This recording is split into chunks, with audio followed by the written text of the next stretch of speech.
melihat berita akhir-akhir ini kayaknya nggak sanggup deh Miss Diah untuk cerita gitu ya. Kemudian anak-anaknya juga untuk motivasi belajarnya kurang, kita harus bujuk-bujuk, kita harus datengin. Dan gajinya berapa coba honornya Mbak? 2.000 per jam Mbak. Nah, anak-anak muda yang bercita-cita ingin menjadi guru, jangan takut. Gaji guru yang memang mungkin kita sebagai kalangan guru itu mungkin besar, tetapi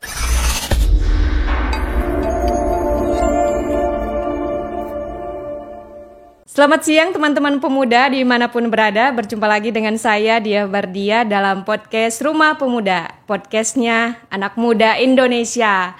Speed, smart, solid. Oke, baik teman-teman, dalam rangka memperingati Hari Guru Nasional 25 November, sebuah momen yang luar biasa untuk mengenang jasa seorang guru dalam mendidik, kemudian juga membimbing dan mempersiapkan masa depan bangsa. Tentu saya tidak sendiri, ada seorang yang luar biasa dan inspiratif, seorang guru. Beliau adalah Ibu Misri SPD. Assalamualaikum Mbak Eri.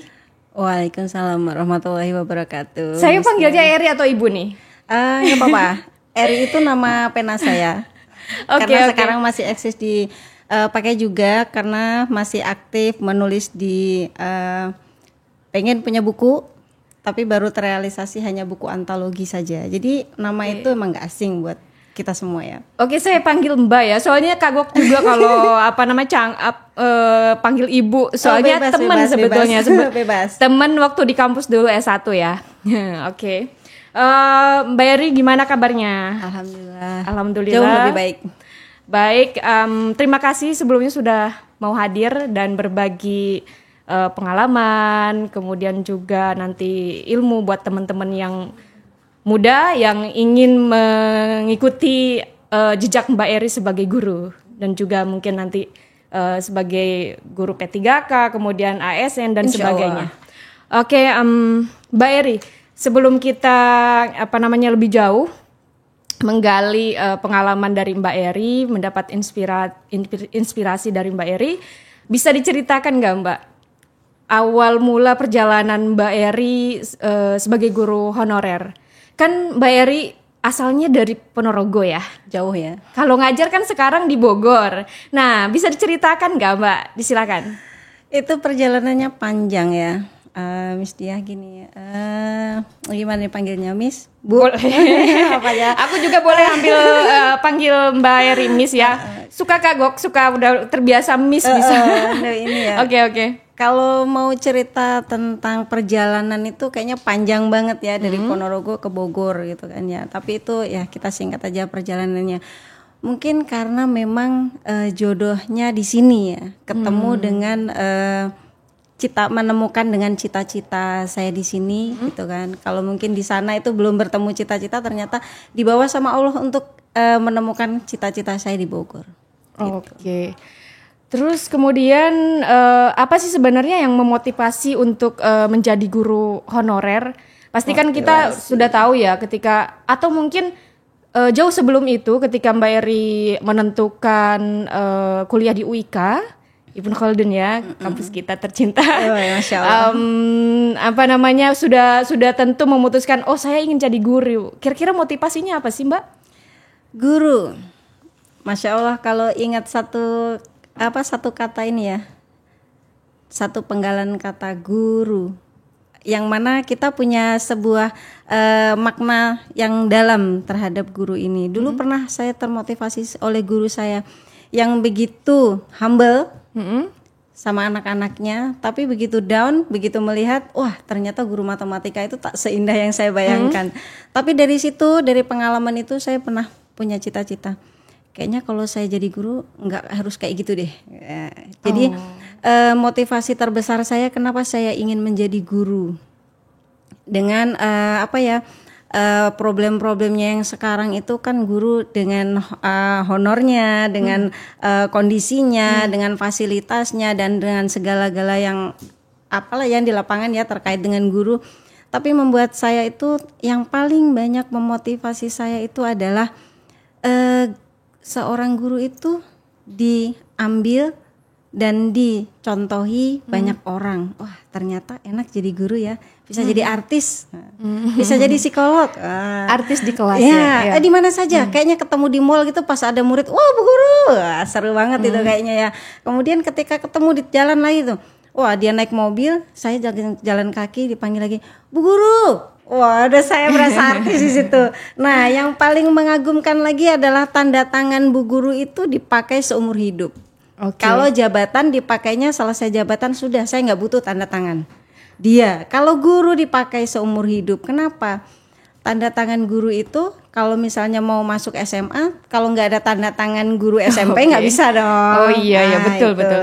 Jadi kayak udah berasa artis seumur hidup, itu motivasinya. Jadi motivasinya dari apa namanya pengalaman pribadi yang waktu itu pernah ada guru semasa mungkin SMP, SD, SMA yang menginspirasi untuk bisa mengikuti jejaknya sebagai guru, dan juga ada apa namanya pengalaman yang belum sesuai di dalam pendidikan itu seperti apa, dalam mengajar itu seperti apa. Jadi itu menjadi motivasi itu juga. Motivasi yang paling dalam itu adalah ketika saya menemukan seorang guru yang ternyata memperlakukan anak itu nggak sesuai misalnya, sehingga pernah kena mental gitu ya. Saya sebagai seorang murid, wah ini kan generasi, kenapa saya kan harusnya generasi nih untuk berikutnya gitu.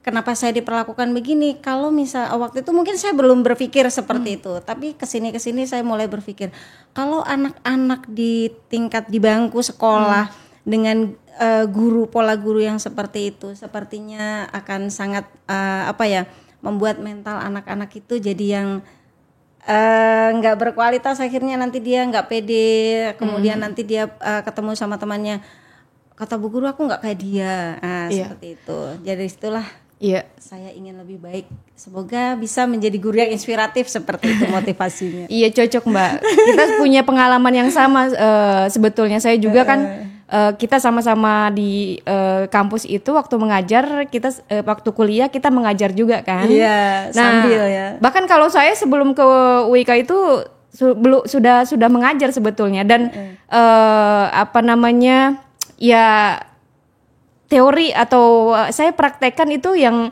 sumbernya itu dari pengalaman pribadi kan. Jadi kita itu tidak melakukan apa yang tidak kita sukai pada saat kita menjadi murid dulu ya. Betul. Dan kita akan melakukan apapun yang membuat kita bahagia pada saat kita menjadi murid. Iya. Jadi sebenarnya simpel saja sebenarnya. Tapi kalau untuk menjadi guru tetap kita harus kuliah di apa namanya program keguruan dan sebagainya, kita untuk harus meningkatkan kapasitas diri kita ya, memantaskan diri lebih tepatnya ya.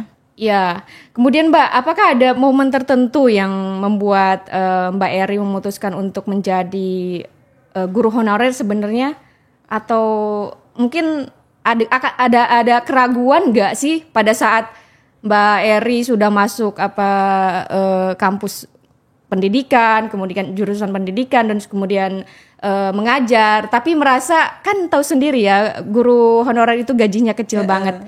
Sempat ada merasa ingin mundur nggak sih Mbak maksudnya? Merasa mundur atau dengan kata lain menyesal, itu kayaknya pernah ya? Pernah. Karena pas masuk ke kampus dengan jurusan pendidikan, pas pertama ngajar, waduh gaji guru 200.000. Jadi apa nih? Pas waktu itu ngekos atau ngontrak bayar 500.000. Buat bayar kosan aja kurang, makan apa gitu kan ya. Jadi untuk melengkapi itu banting pikir lagi, kemana nih mau mencari kekurangannya gitu kan. Sementara wah gaji guru 200.000, gimana ini? Nanti kalau misalnya saya lulus S1 dapat gaji 200.000 gitu kan. Tapi lagi-lagi berpikir kembali, apa iya Allah mau memberikan saya gaji 200.000 dengan perjalanan sekolah saya, perjalanan pengalaman saya? Ternyata di situ tekadnya mantap lagi. Nggak mungkin. Jadi dari kata nggak mungkin itu saya akhirnya kembali, mungkin satu instansi aja. Ketika saya pindah ke instansi yang lain, karena memang mungkin kita butuh tambahan ya untuk bisa lebih baik gitu. Oh ternyata berbeda, lebih baik gitu kan. bertahanlah 1 tahun gitu kan. Wah, tambah lagi nih motivasinya. Berarti kalau misalnya aku ke jenjang yang lebih tinggi nih, lulus kuliah misalnya, kayaknya bisa lebih mantap lagi dari situ. Sebelum lulus menerima ijazah sudah menerima tawaran untuk mengajar di sekolah. Oke. Nah, Mantapnya berapa kira-kira nih Mbak? Orang tuh kalau misalkan ngelihat dari 200.000 kemudian meningkat lagi, lebih mantap lagi. Nanti disangkanya 10 juta lagi. Benar-benar. Waktu itu pernah dapat 200.000 beneran. Benar, itu 200.000 200.000 itu pertama kali saya mengajar dan kemudian saya pindah instansi. Lebih baik, saya pikir itu lebih baiknya dari segi finansial ya. Ternyata hanya nambah, bukan hanya nambah. Berapa kali lipat? Nambah 100.000. Jadi 300.000. Kirain berapa Mbak?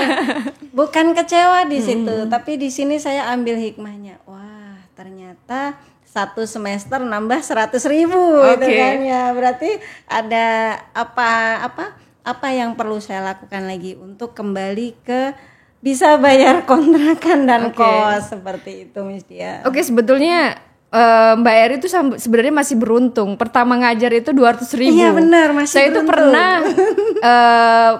pernah memulai ngajar saya kan di kampung banget. Ada jauh ya? Iya, agak jauh pokoknya. Dan kemudian anak-anaknya juga untuk motivasi belajarnya kurang, kita harus bujuk-bujuk, kita harus datangin.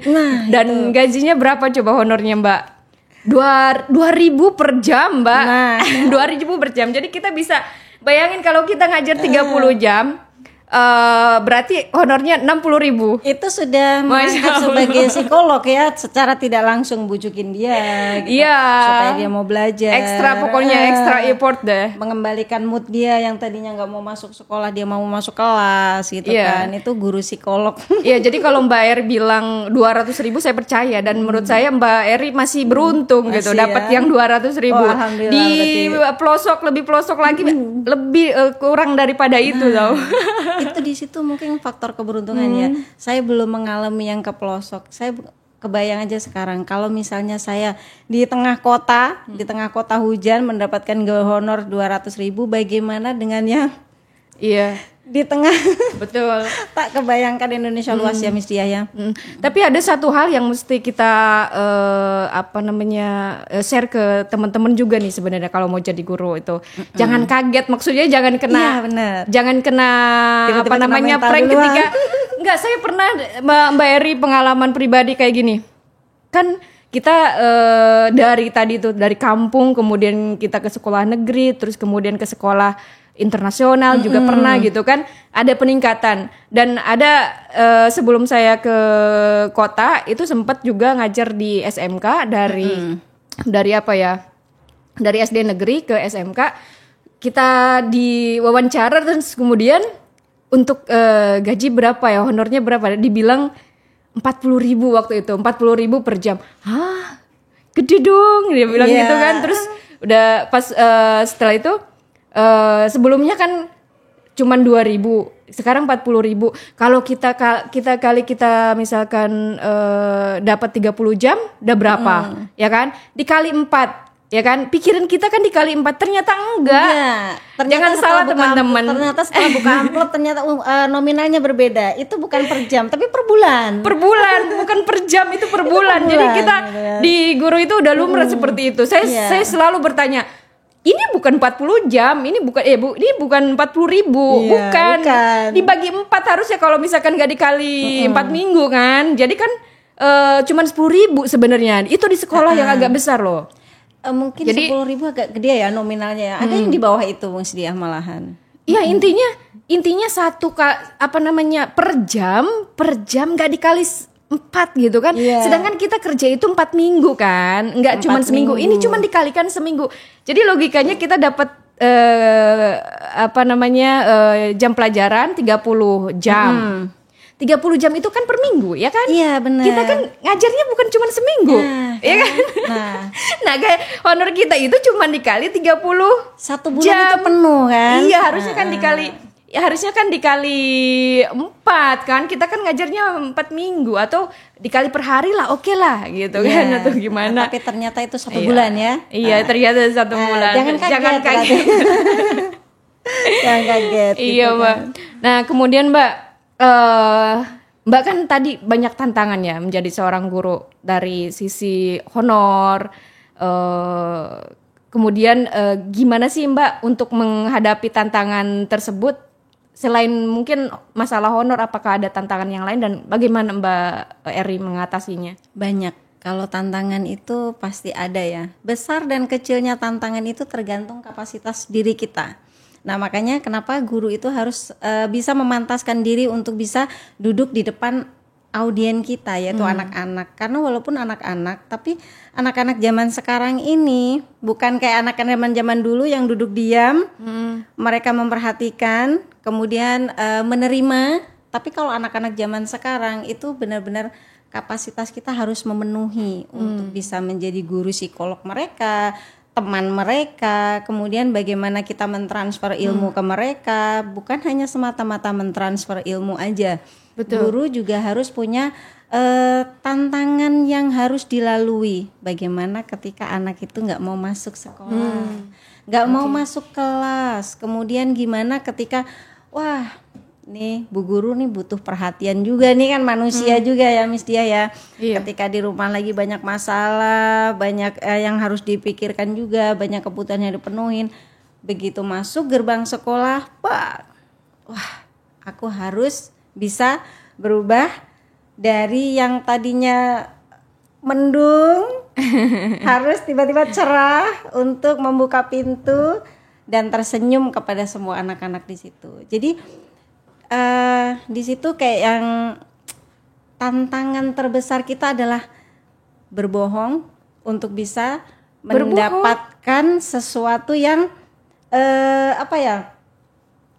figur yang benar-benar ini aku loh, kayak gitu. Jadi kenapa saya sebut berbohong Miss Dia? Ketika kita sudah di jalan udah ngomel-ngomel, tiba-tiba di sekolah udah harus mikir, kan aku nanti dilihat anak-anak, aku ini kan figurnya mereka, aku ibu. Nah, kita kan ibu-ibu dari anak-anak ideologis kita di sekolah gitu kan.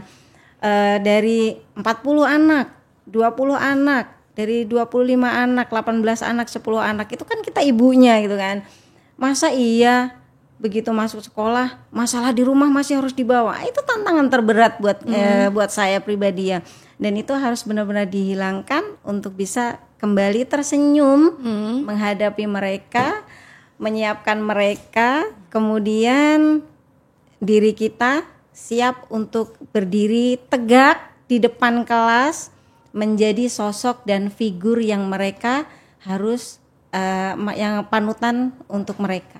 Oke, karena guru itu harus memiliki guru itu sempurna ya, maksudnya harus punya kompetensi yang memang tidak boleh tidak dimiliki oleh seorang guru, seperti kompetensi pedagogik, kompetensi profesional, terus kemudian kepribadian, juga sosial. Jadi lengkap banget sebenarnya yang guru itu sempurna banget. Itulah motivasi tapi gajinya saya paling gede. Motivasi yang paling besar di situ. Dan sekali lagi kalau misalnya ada nih anak-anak muda yang bercita-cita ingin menjadi guru, jangan takut. Yakin bisa. Ya, tapi Mbak Eri, kalau menurut saya guru di kita ini kebanyakan yang konvensional ya, terutama. Kalau kita kan pernah ngajar di sekolah-sekolah yang lebih punya konsep lebih beda gitu kan. Jadi kalau sekolah yang konvensional itu guru-gurunya untuk kompetensi pedagogiknya kayaknya masih kurang gitu, harus di-upgrade lagi gitu loh. Kayak seperti contohnya ya kita kan harus bisa membimbing anak, memahami secara fisik, kemudian juga emosional. Nah, secara emosionalnya ini mereka ini belum dapat sepertinya. Jadi kalau saya prihatin gitu, kasihan anak-anak. Jadi ketika di sekolah itu mereka bukannya berkembang secara fisik dan emosional, tapi kadang-kadang membunuh karakter, membunuh itu yang tadi saya ceritakan di awal itu kepercayaan diri sebagainya. Jadi sayang Tenggelam banget. malahan, bukan bersinar tapi malah tenggelam ya. Ya itu. Menurut Mbak Eri kira-kira solusinya gimana sih? Atau kalau kita kan sebenarnya kalau kita menerapkan ya kita kapasitas kita kan cuma 1 orang gitu kan. Jadi ya paling berapa orang nih satu kelas yang bisa kita jangkau juga teman-teman yang bisa kita ajak untuk bisa sama seperti kita gitu. Satu visi ya. Ya itu seperti apa kira-kira Mbak? Kalau dari saya pribadi sih Miss Dia gini ya, anak-anak itu berkembang dengan sangat luar biasa, ya kan? Soalnya kan di kelas misalnya, mereka dari rumah sudah murung, masuk ke kelas, udah teman-teman udah bete, sama teman-temannya udah nggak bisa diajak nego. Akhirnya ketika anak-anak itu benar-benar menemukan figurnya di kelas atau mungkin kedekatan guru ya, di situ kita punya chemistry gitu. Guru itu harus membangun chemistry ke anak supaya apa? Supaya ketika mau menyampaikan sesuatu itu dapat masuk gitu kan. Nah, di sini sering saya sampaikan juga ke anak-anak bahwa kita tuh kalau ngasih nasihat gampang ya, mudah banget gitu kan. Walaupun seorang guru gitu, basicnya seorang guru gitu, ngasih nasihat itu sangat gampang banget. Tapi apakah nanti selaras dengan perbuatannya, itu yang berat, ya kan? Karena apa?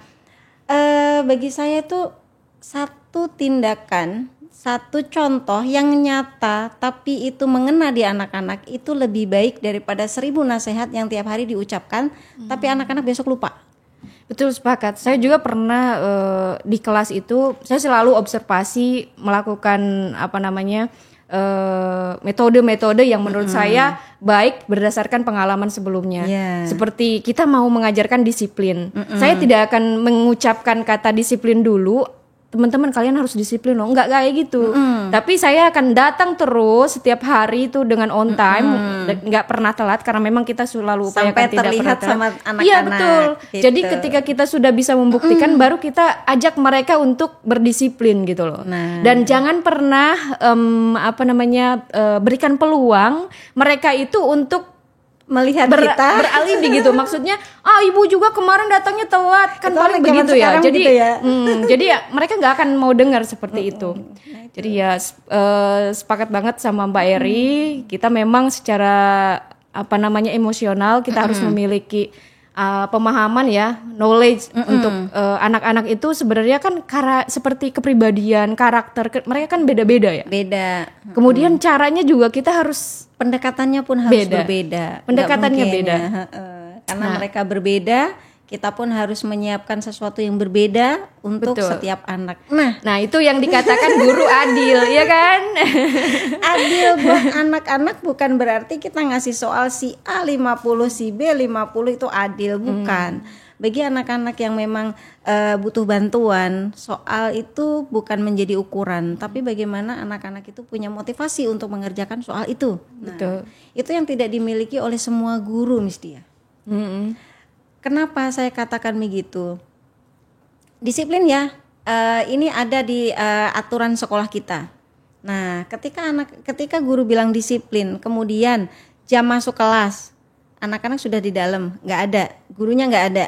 Nah, pas masuk dengan alasan aku masih seperti ini kayak gitu kan. Coba kebayang nggak sama anak-anak gitu ya?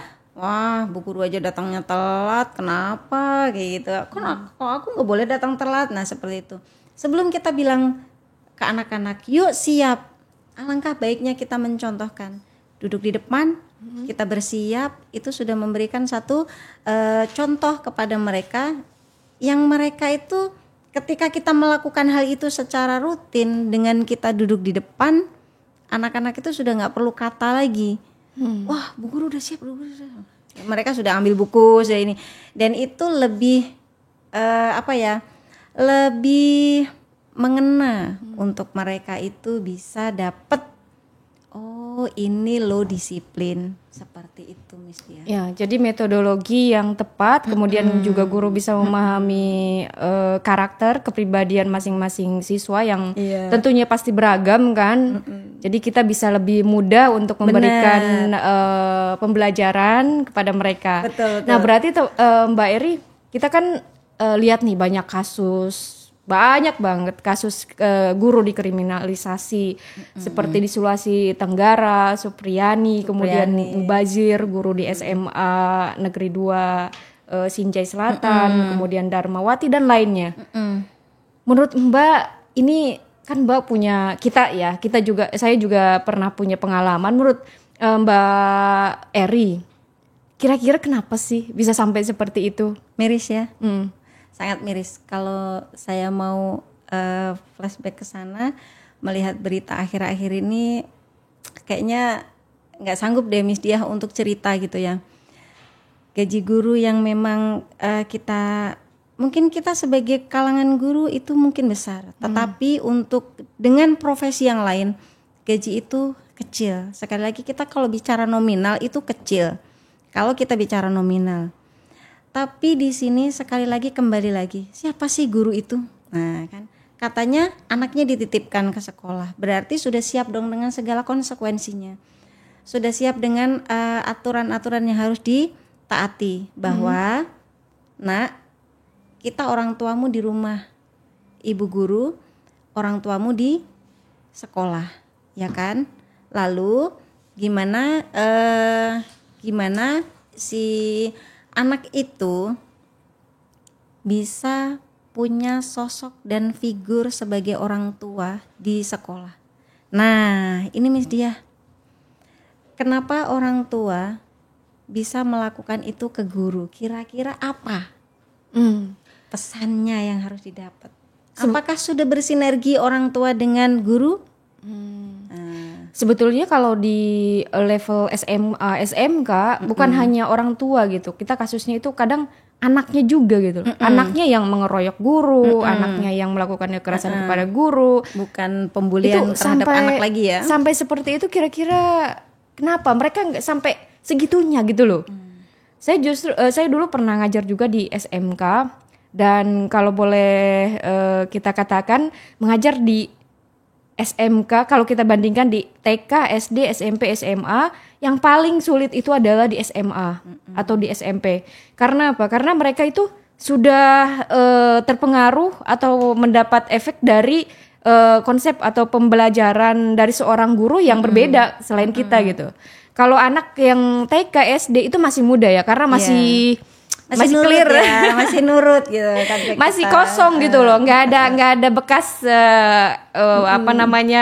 konsep-konsep pengajaran yang konvensional gitu loh. Makanya ketika kita lihat, ya Allah, tapi tetap kalau saya percaya waktu itu karena sempat juga saya implementasikan, kita tuh harus mengajar itu dari hati gitu loh. Benar.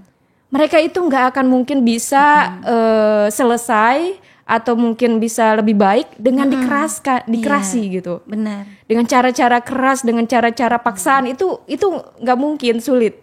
Jiwa mudanya memberontak. Iya. Gitu kan. Ya. Jadi Mbak, ya itulah kalau menurut saya mungkinkah kurikulum kita yang salah atau seperti apa sih Mbak? Gini Miss Diah. Kalau kita bicara kurikulum dan kemudian kurikulum kita juga kan dari awal KBK, terus kemudian juga KTSP, kurikulum 13, Kurtilas, kurikulum belajar merdeka, itu kan beda-beda tuh. Kalau saya dulu sempat ngalamin transisi dari KTSP ke Kurtilas, kurikulum 13 kan. Nah, untuk yang kurikulum merdeka ini sama sekali tidak tahu, cuman tahu dari informasi berita atau literasi yang lain saja, nggak mengalami secara langsung gitu loh. Belum, menurut ya. Mbak Eri, dari kan Mbak Eri juga mengalami ya mungkin KTSP, kurikulum 13 dan kurikulum merdeka ini, yang menurut Mbak Eri lebih cocok untuk bisa membentuk karakter anak yang lebih baik itu yang mana? Karena sebetulnya kalau menurut saya masalah-masalah yang muncul sekarang, kriminalisasi itu baik dari pihak orang tuanya, dari anak-anak SMK, SMA gitu kan, anak-anak SMP kepada gurunya, itu karena tidak ada pendidikan karakter yang memang cukup gitu loh. Yang mereka harusnya dapatkan di level pendidikan seperti TK, SD gitu, bahkan mungkin SMP. Itu gimana Mbak, menurut Mbak? ada kurikulum berarti ada kompetensi di dalamnya. Kemudian ada isinya juga yang harus dibedah kan. Kemudian ada kapasitas gurunya.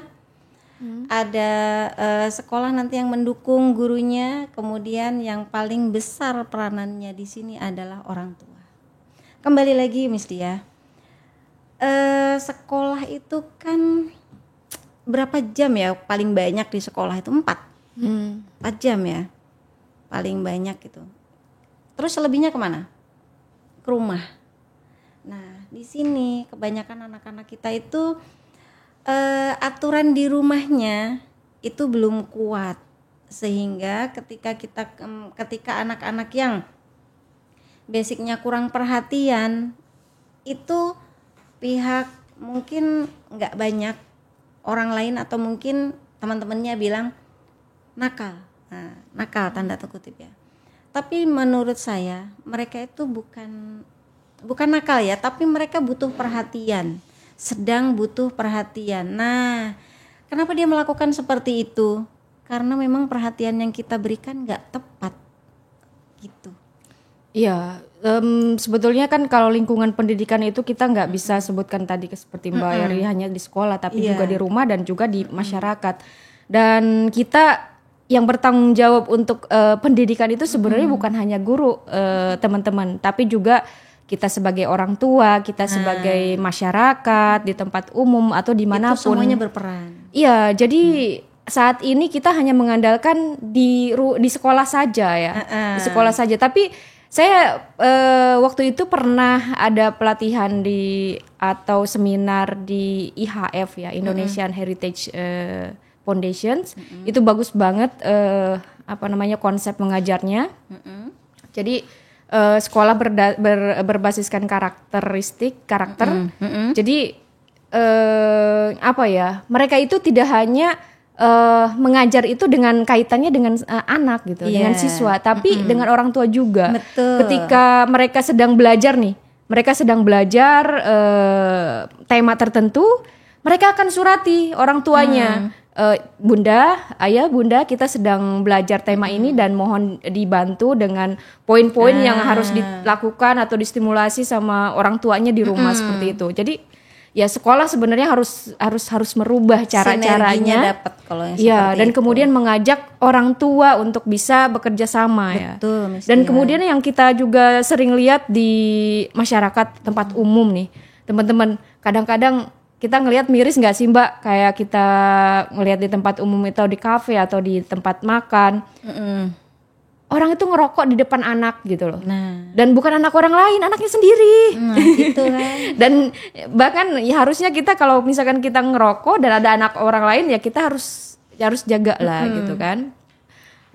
Ya seperti itu loh. Jadi Mbak Eri, mudah-mudahan ke depan kurikulum kita lebih bisa disempurnakan lagi dan kemudian kompetensi guru juga bisa ditingkatkan lagi, dan satu hal lagi yang paling penting, honornya. Jadi kalau di sini saya menggarisbawahi ya Miss Dia ya, apapun kurikulumnya sebenarnya kapasitas guru kalau di sekolah itu lebih penting. Jadi ketika kurikulum, karena kalau kita mau bilang kurikulum mana nih yang tepat, kurikulum mana yang tepat, kalau ganti menteri, ganti kurikulum, kapan kita mau belajar? Gak bisa dong kita running untuk mengejar kurikulum itu. Sementara kita harus melihat dulu isi atau apa nih yang akan kita guide ke anak, sehingga nanti anak itu bisa dapat. Wah, jangan-jangan nanti kurikulum ini salah nih, makanya anak-anak jadi begini. Bukan kurikulumnya yang salah, maaf kalau di sini bukan kurikulumnya yang salah ya, tetapi di sini kapasitas gurunya memang benar-benar harus ditingkatkan lagi. Kemudian ketika kurikulum datang, apa yang harus kita lakukan? Sekolah menyaring, memberikan pandangan, kemudian memberikan bukan koreksi ya, tapi lebih tepatnya melihat lagi kira-kira yang sesuai dengan sekolah saya yang mana, sebelum akhirnya turun ke guru untuk KD mana nih yang akan dipakai untuk anak kelas 1 SD, anak kelas 2 SD, seperti itu. Jadi di sini kembali lagi kapasitas gurunya harus lebih ditingkatkan lagi. Oke, gitu. Mbak Eri, kita haus. Silakan minum dulu, Mbak Eri. Terima kasih banyak.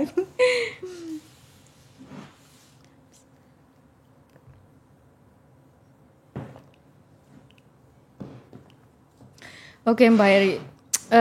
Saya sempat baca literasi terkait 90% orang Indonesia itu salah jurusan. Nyasar. Kayak kita nggak ya sih? Sempet bingung nggak sih dulu waktu kita pilih kampus? Ya artinya peran guru, peran pendidikan kita di level TK, SD itu kurang maksimal berarti kan? Yeah. Kan sebetulnya kalau kita lihat negara-negara yang maju dari sistem pendidikannya seperti Finlandia, mereka itu sangat baik sekali gitu loh dalam hal memberikan pemahaman atau knowledge itu, menilai anak-anak itu tidak hanya dari satu sisi saja gitu, tapi dari berbagai kecerdasan gitu. Kalau di sini kan masih kita itu anak yang pintar itu dibilang mereka yang bagus matematikanya, mereka yang bagus nilai ulangannya, padahal nggak seperti itu kan. Nah, jadi kalau seperti itu gimana Mbak solusinya? Karena kan kalau misalkan tanpa ada kurikulum yang harus kita ikutin, kita tidak bisa maksimal dalam menerapkan di sekolah. Seperti kita tahu nih konsepnya untuk menstimulasi kecerdasan anak-anak itu tidak hanya dari sisi matematika saja, tapi juga mungkin dari sisi bahasa, kemudian visual, kinestetis dan yang lainnya. Bisa terwadahi ya? Ya, bisa terwadahi. Tapi kalau kurikulumnya tidak sesuai itu gimana jadinya Mbak? Nah, kembali lagi ya Miss Dia ya, anak-anak itu kan berbeda ya. Nah, jadi diferensiasi di kelas itu udah kelihatan banget. Apalagi anak-anak sekarang kelas 2 itu udah mulai muncul. Wah, ternyata anak ini nggak bisa nih. Kalau misalnya dia harus belajar dengan satu video nggak bisa, belajar dengan gerakan nggak bisa. Makanya banyak gitu kan ya. Lalu kemudian ketika kita membentuk sebuah grup diskusi untuk menjaring anak-anak yang lebih berpotensi ini untuk bisa membawa teman-temannya yang dalam akademik kurang tapi ternyata dia sosialnya tinggi. Nah, seperti itu. Pas dibilang, wah anak ini kurang oke nih kalau misalnya dia harus presentasi, tapi ternyata menulisnya bagus. Nah, kayak gitu. Jadi ternyata dari satu kelompok diskusi kita bisa menemukan ternyata anak ini basicnya oh dia pintar menulis nih di background di belakang layar nih. Kemudian oh ternyata anak ini pintar nih ngomongnya nih ya. Oh dia pintar nih sosialisasinya, mengumpulkan teman-temannya. Ayo bekerja bareng. Wah, leadershipnya gitu. Bagus gitu kan leadershipnya. Jadi anak-anak mendapatkan satu pelajaran dari diskusi itu. Jadi kita sebagai guru jangan tiba-tiba ngejudge, wah dia pintar nih pasti bisa ngerjain, tapi ternyata ketika maju gak bisa ngomong karena memang biasanya dia pintar menulis aja, menuangkan gagasan dia dalam tulisan, belum ke tahap yang dia harus presentasi. Nah ternyata dalam satu kelompok itu ada anak yang menulisnya tuh menuangkan secara tertulis itu lama, susah banget sih gitu. Pas disuruh bicara, wah lancar ternyata dia gitu kan. Nah itulah diferensiasi itu kita organizer jadi satu supaya satu kelompok ini bisa muncul satu pekerjaan yang bisa mengakomodasi semua yang berbeda-beda ini. Oke, intinya tidak ada anak yang bodoh. Enggak. Kita tidak pernah mengatakan seorang anak itu bodoh karena setiap anak itu unik dan punya satu kecerdasan yang memang tugas guru lah yang harus menggali kan. Iya. Jadi kalau saya sedih banget kalau misalkan ada guru yang bilang anaknya nggak cerdas, anaknya bodoh, padahal dalam hati saya padahal kita aja sebagai guru yang kurang kemampuan untuk bisa menggali atau mengetahui potensi dari anak tersebut. Kadang-kadang anak ini sebenarnya oke nih, bisa nih digali. Tapi karena dari misalnya dia jago nih, menggambarnya jago, tapi dalam akademik dia kurang misalnya. Karena kan pelajaran ternyata banyak ya Miss Dia ya, ada SBDP, RPKN, B Inggris, matematika, B Indo, banyak gitu kan ya. Nggak mungkin dong satu anak muncul di semua aspek ini kan, di semua lini nggak mungkin gitu kan. Ada anak yang SBDP-nya keren, oh menarinya bagus nih, nyanyinya bagus. Kemudian dia menggambarnya ternyata udah jago, tapi pas dihadapkan ke soal matematika dia nggak bisa. Dia bukan bodoh ya, bukan. Tapi memang bidangnya di tempat yang lain. Iya, cerdas musik ya. Seperti halnya ketika kita menggali mereka dan mengarahkan mereka. Ambil aja kelebihannya, jangan gali kekurangannya. Oke Mbak. Mbak, kan sekarang kita sudah punya menteri baru ya. Dan kemudian juga kementerian sudah dibagi menjadi lebih spesifik, mudah-mudahan lebih concern. Seperti kita punya Menteri Pak Abdul Muti sebagai Menteri Pendidikan Dasar dan Menengah. Ya, dan kemudian banyak viral video atau itu juga sebagai realisasi dari janji Pak Prabowo waktu kampanye kan. Gimana perasaan Mbak? Senang nggak akan ditambahkan? Gimana sih kata-katanya akan ditambahkan gaji guru itu menjadi 2 juta? Ya, coba sekarang kita gali deh Miss Dia. Akan ditambahkan gajinya 2 juta atau akan ditingkatkan ya, ditambahkan atau ditingkatkan gitu. Ditingkatkan 2 juta atau ditambah menjadi 2 juta. Ini yang mana kalimatnya? Dan untuk siapa nih? Guru honorer? Ada S dan K-nya gitu kan. SK-nya di mana gitu kan? Syarat dan ketentuan untuk guru itu mendapatkan. Lagi-lagi kembali di sini. Guru honorer itu ya, kenapa disebut honorer? Karena dia memang honor ya. Ada yang terdaftar di Dapodik. Bukan honorer lagi kalau sudah terdaftar di Dapodik ya. Ada banyak guru yang dia itu S1, SPD, sarjana pendidikan, dia mengabdi sebagai guru, terdaftar di Dapodik juga belum. Itu kan kalau di Dapodik berarti sudah diakui ya, oh ini warga guru nih gitu. Kalaupun sudah di Dapodik kalau belum sertifikasi tetap honorer mungkin. Iya kan, tetap ke situ. Tapi masih banyak yang belum gini. Lebih simpelnya gini, kita itu warga Indonesia, diakui sebagai warga Indonesia dari apa sih? KTP. Kita punya KTP ya kan, kartu tanda penduduk ya kan. Nah dari situ sama, di mana kita diakui sebagai guru? Jangan-jangan gelarnya doang nih, Misri SPD. Nah, terus ngajar, ya ngajar. Pas ditanya, ngajar di mana? Gitu. Kemudian udah berapa tahun? Udah ditanya lagi, sudah masuk Dapodik belum? Wah udah sertifikasi dong. Bingung apa itu ya kan. Jadi Mbak Eri ini kalau misalkan berdasarkan syarat dan ketentuan itu termasuk yang dapat atau tidak? Nah itu saya masih ingin membaca lebih lanjut lagi nih. Oke, baik. Kalau informasi lengkapnya seperti ini sebenarnya pas gimana? Kemarin saya lihat di rapat kerja dengan DPR RI. Jadi yang dapat kata-kata meningkatkan 2 juta itu sebetulnya lengkapnya itu dari 1,5 menjadi 2 juta. Nah, artinya penambahannya adalah sebesar 500.000 dan itu untuk guru honor, guru yang sudah diangkat P3K atau sudah sertifikasi. Nah berarti guru honorer yang belum ada punya, namanya, ya belum sertifikasi atau belum menjadi guru P3K, berarti tidak dapat apa-apa dong. Padahal sesungguhnya yang paling butuh, yang paling sangat yang paling sangat kasihan gitu kondisinya adalah guru honorer. Betul. Yang saat ini di kampung, di pelosok itu masih ada yang 300.000, masih ada yang 200.000 dan tanpa ada bantuan dari pemerintah ya kan?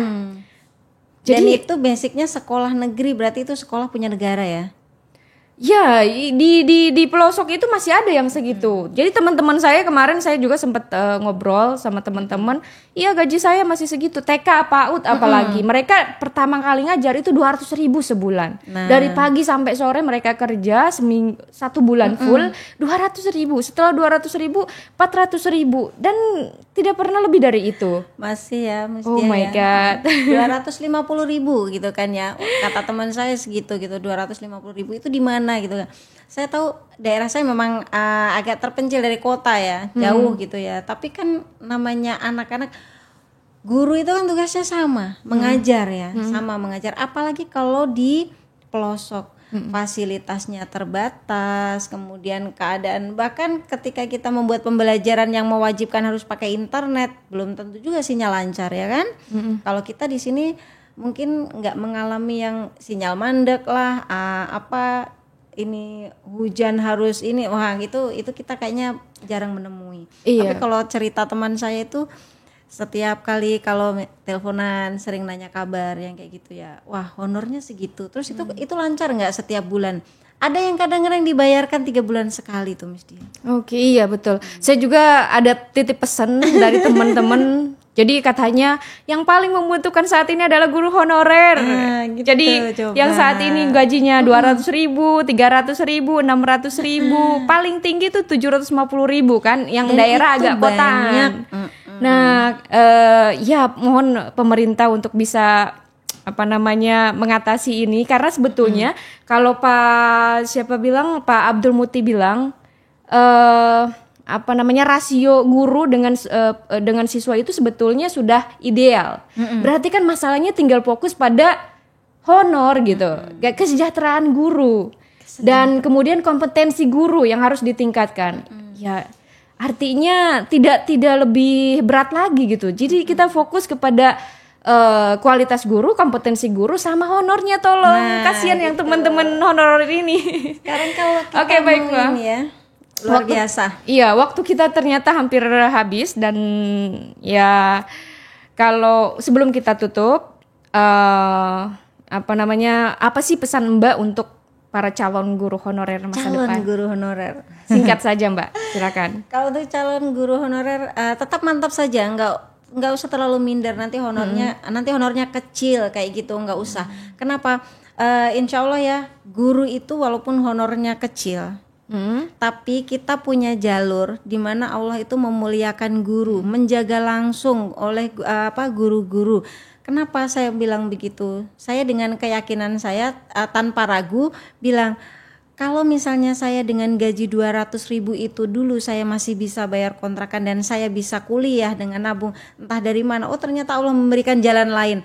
Saya diberikan anak privat, saya diberikan tempat les yang memadai. Nah itu sebenarnya jalan-jalan Allah untuk tetap membuat kita itu tercukupi di situ. Iya. Kita dicukupkan Miss Dia. Jangan ragu. Ya, tapi tetap kita yang bisa bersuara, kita yang bisa mengupayakan, kita harus melakukan itu untuk bisa pemerintah itu memberikan yang selayaknya. Iya. Guru itu harus yang paling besar sebetulnya. Honornya itu harus yang paling besar. Dan kemudian ya tentunya disertai dengan kompetensi, kemampuan yang juga sesuai gitu loh. Karena bagaimana nanti masa depan anak kita gitu kan, generasi bangsa kita kalau seandainya kita tidak care dengan masalah pendidikan gitu, terutama fokusnya gitu di guru. Ya. Semoga tidak terabaikan. Mbak, terakhir, apa yang ingin Mbak sampaikan kepada pemerintah untuk masalah honor ini? Untuk masalah honor ya Miss Dia, saya sangat berharap ya guru ini adalah yang paling, mereka tuh paling dasar. Katakanlah kita pondasi ya, guru itu pondasi. Kalau misalnya pondasinya dikuatkan, kemudian pondasinya diberikan yang terbaik, kemudian kita bisa memberikan yang terbaik juga, insya Allah nanti pondasi itu mau ditimpa bangunan sebesar setinggi apapun, seberat apapun, insya Allah siap gitu kan. Terutama nanti ke anak-anak kita. Ingat, guru itu membangun pondasi negara. Bukan untuk menjadi pengikut negara, bukan. Guru itu membangun pondasi negara. Jadi mungkin bisa lebih diperhatikan lagi di sini adalah Pak Presiden itu asalnya dari guru. prajurit asalnya dari guru. Coba mana profesi mana yang tidak berawal dari guru? Coba Miss Diah bisa mencari ya di situ ya. Semua profesi ada kontribusi Iya, gurunya. di situ. Dan di situ guru dengan sangat rela dan ikhlas banget dengan doa-doanya, dengan senang hati ketika melihat anak-anak muridnya menjadi lebih baik dari guru itu sendiri dalam segi honor. Oke, Gitu, siap. Miss Diah. Ya, kalau kita bahas banyak sekali efeknya. Guru-guru yang terjerat pinjol, Masya Allah itu luar biasa. Kita mungkin bahas next time. Ya. Oke, Mbak Eri terima kasih banyak atas waktunya, pengalamannya, sharingnya dengan kita semua.